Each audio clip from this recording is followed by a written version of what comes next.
If you're watching this video, you're probably a lot like me, where you enjoy posting to social media and you enjoy everything that goes with it, but then every now and then it just gets a little bit tiring and you just want to take a break.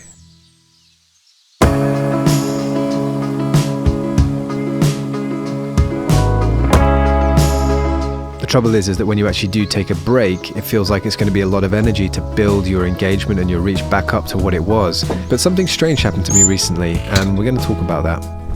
So this is going to be another one of my sort of midweek videos where I try and help you with your Instagram. And in this one, we're going to talk about how I took a bit of a break from Instagram.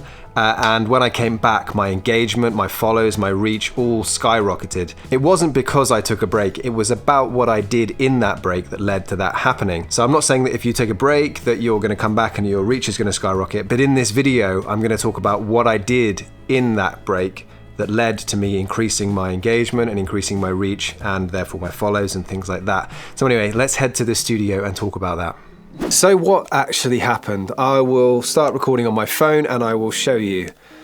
3, 2, 1. Okay, so if we look at my Instagram feed here, I'm going to go back.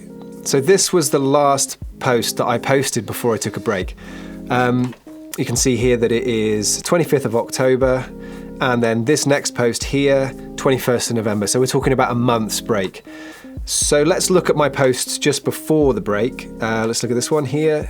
This is taken from Stiper Stones. You can see reach 2,000 there. This one here, similar photo. My reach 2,000 on that one. Let's have a look at this. Another one from Stiper Stones. 2,000. This one here.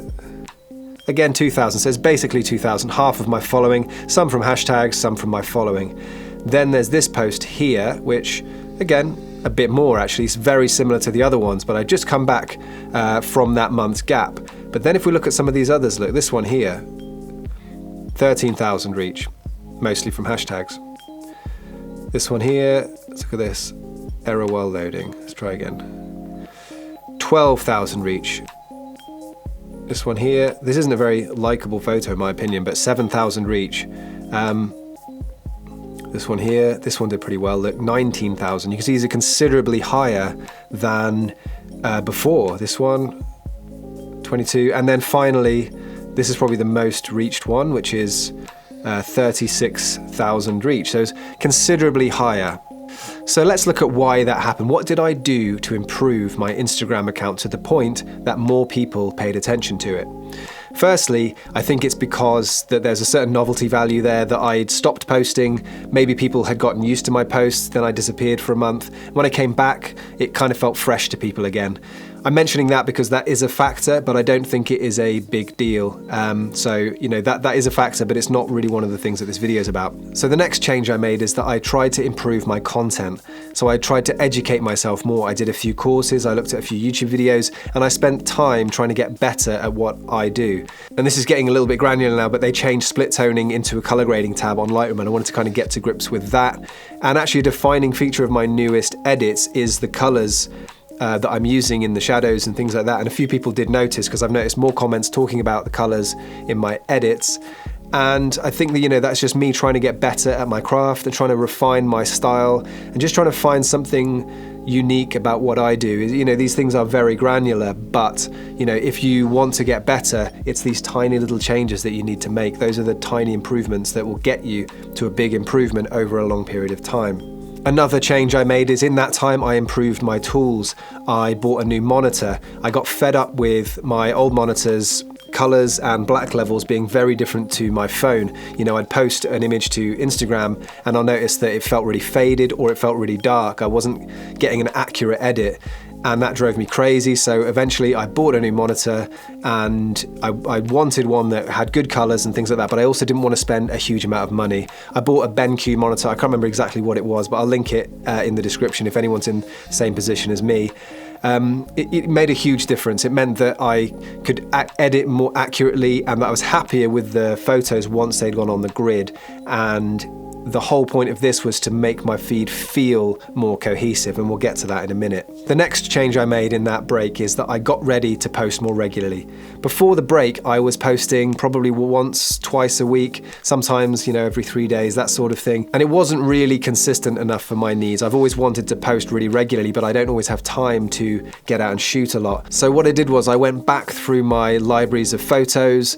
Since I'd educated myself and I'd got better tools, it's very likely that I could edit better now. So I did that. I went back and I went through all my different photos, particularly a trip to Scotland about a year ago, which was actually my last proper landscape photography trip. And I re-edited a whole load of photos. And funnily enough, some of those edits are my favorites now. So obviously the time I put into my own skills and tools made a difference. The next point I made was that I switched to a different scheduler for Instagram. Now, I don't really use a scheduler for actual scheduling. I tend to use it to plan my feed. And what I wanted to do was, I wanted to bring more of my cabin shots into my feed. A problem I've got is that I really love landscape photography and I want my feed to be all landscapes, but I don't have the time, and definitely not with what's going on in the world right now. I can't get out and shoot enough landscapes to have a feed of pure landscapes, and I want to be able to post content regularly. So I wanted to bring some of my cabins shots. I shoot loads and loads of cabins and I really, really enjoy doing that. And I've got some shots that I'm really proud of, so I wanted to try and bring some of those in. I switched from Preview to Later. These are two different scheduling platforms. Now on Later, I prefer the way that it previews your feed, so it gave me a chance to kind of get an idea of how that content would work, and I planned ahead. Essentially, it's a really good thing to do, is to take stock and plan ahead. So if you want to try Later, there's no affiliate link or anything like that, but I do have a referral link. I think you get free stuff and I get free stuff. I don't really remember how it works, but I'm not selling Later. It's just something that I've started using, and it's pretty good, I think. So all of those little things together actually resulted in better results on Instagram. So could I have done that without taking a break? This is the question. Do you need to take a break? I don't know. That's up to you. But for me, I know that I needed to take a break.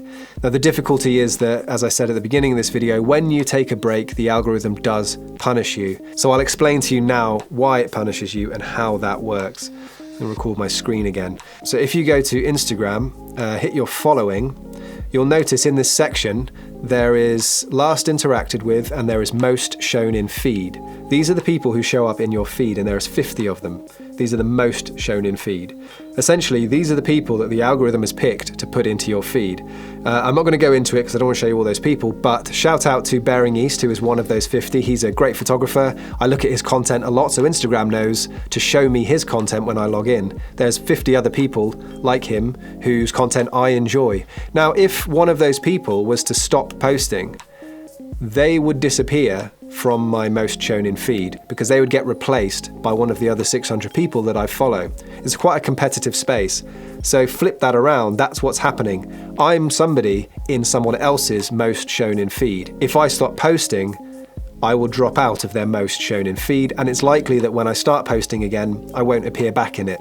It would take a really good post for the algorithm to go, okay, cool, let's show it to all his followers. That person might reconnect with my content, and then I might become another person who's most shown in their feed. That is why certain people show up more often in your feed, and why some people who you do follow just have never appeared in your feed. If there's someone who you're following that you want to show in your feed, just go to their account, interact with all their posts, and they will probably become one of these people who are most shown in feed. Anyway, let's move on from that. So what is the takeaway from this video? Should you take a break from Instagram? Do you need to take a break from Instagram? I'm assuming you want better results, which is what pulled you into this video.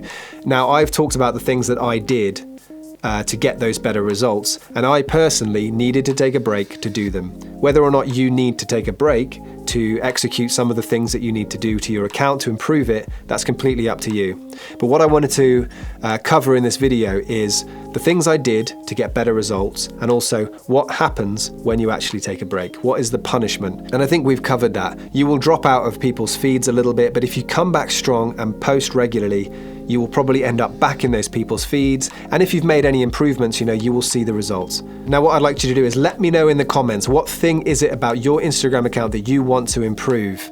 Check out some of my other videos. I'll leave them on the screen right now. And if you want to subscribe, hit the little round one in the middle, click subscribe. And if you do that, I will see you in the next video. Cheers.